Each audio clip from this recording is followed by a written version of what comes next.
নমস্কাৰ আপোনালোকৰ মাজলৈ লৈ আহিছোঁ আজিৰ দিনটোৰ অসমৰ লগতে ভাৰতবৰ্ষৰ কেইবাটাও গুৰুত্বপূৰ্ণ খবৰ নিতৌ এনে খবৰসমূহ পাবলৈ ভিডিঅ'টোত এটা লাইক কৰিব প্ৰথমটো খবৰ শিল হাকুৰ উচ্ছেদক লৈ অৱশেষত মাননীয় মুখ্যমন্ত্ৰীৰ ডাঙৰ ঘোষণা বন্ধ হ'ব শিল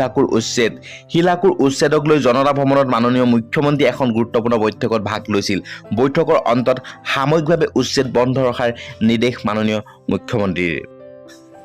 জন্মাষ্টমীৰ দিনাই দিৰৈ নদীত উদ্ধাৰ শিৱলিংগ মাছমৰীয়াই প্ৰত্যক্ষ কৰিছিল দুটাকৈ শিলৰ শিৱলিংগ আৰু ৰাইজে প্ৰত্যক্ষ কৰাৰ পাছতে উদ্ধাৰ কৰে এটা শিৱলিংগ আৰু ভিৰ কৰে ভক্তবান ৰাইজে আৰু শিৱলিংগ ভাগত পূজা অৰ্চনা কৰে ৰাজ্যৰ মহিলাসকলৰ বাবে ভাল খবৰ চৰকাৰে দিব ৰাজ্যৰ মহিলাসকলক হাজাৰ হাজাৰ টকা আত্মসহায়ক গোটৰ সদস্যসকলৰ বাবে এটা ভাল খবৰ আত্মসহায়ক গোটৰ প্ৰতিগৰাকী সদস্যাক প্ৰদান কৰা হ'ব ৩৫,০০০কৈ টকা প্ৰথমে ১০,০০০ টকাকৈ প্ৰদান কৰা হ'ব আৰু ভাল কাম প্ৰদৰ্শন কৰিলে পৰৱৰ্তী সময়ত সেইসকল মহিলাক ২৫,০০০কৈ টকা প্ৰদান কৰা হ'ব মন্দিৰত প্ৰৱেশ কৰিলে শ্বাহৰুখ খানে ভগৱানৰ আশীষ বিচাৰি মন্দিৰত বলিউডৰ বাদশ্বাহ আহিবলগীয়া জোৱান ছবিৰ সফলতাৰ বাবে আশীষ বিচাৰি মন্দিৰত প্ৰৱেশ শ্বাহৰুখ খানৰ সঘনে লোডশ্বেডিঙৰ সন্দৰ্ভত অৱশেষত মাননীয় মুখ্যমন্ত্ৰীৰ প্ৰতিক্ৰিয়া সঘন লোডশ্বেডিঙে ৰাজ্যবাসীক এতিয়া জ্বলা কলা খুৱাইছে অৱশেষত লোডশ্বেডিঙৰ সন্দৰ্ভত মুখ্যমন্ত্ৰীৰ মন্তব্য যথেষ্ট অভাৱ হৈছে কাৰণ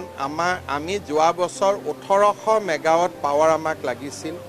এই বছৰ অসমত ২৫০০ মেগাৱাট পাৱাৰ লগা হৈছে পাৱাৰ যদি আমি ১০ টকা মূল্যত কিনো তেতিয়াহ'লে অহা বছৰ আমি মানুহৰ বিদ্যুতৰ বিল ১.৫ টকাকৈ বঢ়াব লাগিব সেইকাৰণে আমি অলপ এইকেইটা দিন বিশেষকৈ অহা কেইটামান দিন আমি গৰমটোৰ লগত তুলনা কৰি অলপমান ইজনে সিজনৰ লগত এডজাষ্ট কৰি চলিব লাগিব গুৱাহাটীত নিৰ্মাণ হ'ব মাননীয় প্ৰধানমন্ত্ৰী নৰেন্দ্ৰ মোদীৰ বিশাল প্ৰতিমূৰ্তি ইতিমধ্যে আৰম্ভ হৈছে প্ৰধানমন্ত্ৰীৰ বিশাল মূৰ্তি নিৰ্মাণৰ যাৱতীয় কাম কাজ জালুকবাৰীত স্থাপন কৰা হ'ব ১৯০ ফুট উচ্চতাৰ ব্ৰঞ্জৰ মূৰ্তি